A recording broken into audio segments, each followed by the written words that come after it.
piece I'm reciting is called Tragically Beautiful. I met this boy when I was 13 years old, and what I loved most, he had so much soul. He was old school, and I was just a shorty, never knew throughout my life he would be here for me.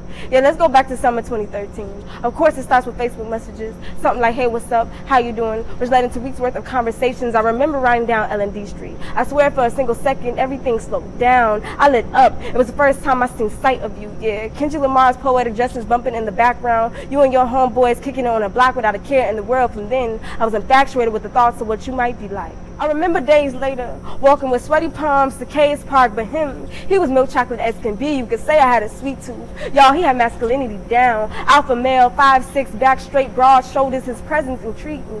Made butterflies come alive in my stomach. Him and I both grinning from ear to ear, talking about whoever and whatever, until unexpectedly, we shared our first kiss that same day. Love at first sight, I suppose. Yo, he was a type hood nigga with an old soul. With his apparent mouth, he had raps for days. 2000 Jackson, my porch became our playground. I sit and listen to him spit bars, verses abundantly flowing from his mouth for hours. That summer, Arizona teas, barbecue, and sweet honey kisses fulfilled us. We grew close. Call him my first love, or at least love for what I knew love to be. Summer ran its course, and August never failed to come too soon. I got the memo. I told the mama say we moving 4 hours away from the city. The devastation filled our silence. The night I love yous were exchanged, and I knew I'd come back for him. We had to grow up, right? Like a boomerang, you brought me back, but those one soft pair of arms turned trigger, just like a gun. There goes my self-esteem, my worth, my faith in you. At a young age, I witnessed a man try to mentally and physically abuse my mother. So when I say I'm self-taught to attack, when attacked even just by words, I can't help but to strike back. Take an eye for an eye. There goes your pride. First. But my soul wasn't bulletproof, so I got hurt and retaliated. Next thing I know, we're shooting at the most vulnerable parts of each other. I can hold my own, except my heart can only take so much emotional damage before I surrender.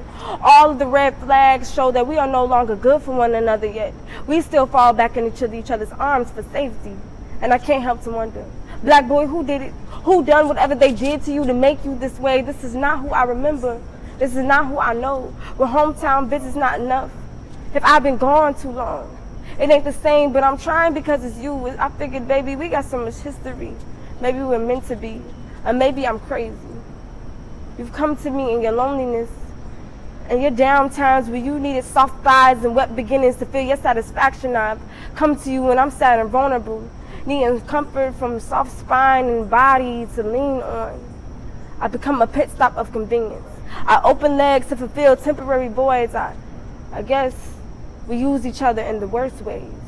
I read somewhere stating, it takes a real one to handle someone broken, but they failed to teach us on how two broken people could come together and stitch them in each other whole again. Couldn't we get it right?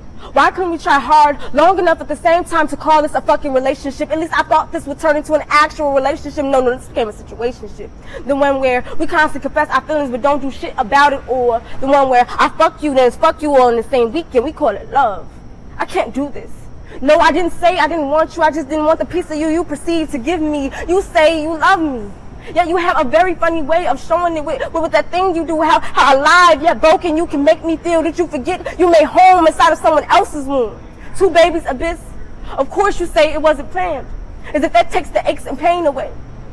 We say every time it's going to be different. So again, like a fool, I try to fit my piece into your puzzle, only for it to scream back, there is no room for me here. It's like we're in two different dimensions.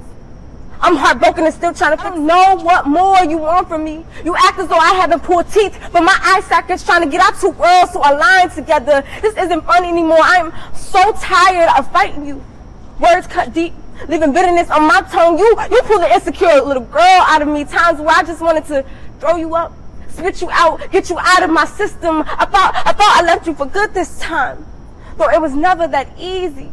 Your scent was always somewhere around the corner, eventually making my stomach go sour from the hunger of missing you, wishing we would have fought less and talked more. Nights where urges of me wanted to pick up the phone just to say, can we start love over? Can we start love over? Can we start love over again, again, over again. Convinced, two souls don't just meet by accident. I still try to be your Monica to my Quincy. 3 a.m. knocking on his bedroom window to confess and fight for his love. No, this ain't no love in basketball, but I'll rap battle from sun up to sundown to fight for your love if you allow me to. Too late, I guess. Because now the only time I hear your voice is through your music. Tell me, why do memories stay when people don't? The battle between the heart and mind of letting go. We are the prime example of the tragically beautiful way we so twistedly live in hurt and pain, but call it love and commitment. I often wonder why I held on to you for this long, when in reality, you were never good for me and I was never good for you. But as the famous quote once said, it's better to have loved and lost than never to have loved at all. They say that's how you know what real love is.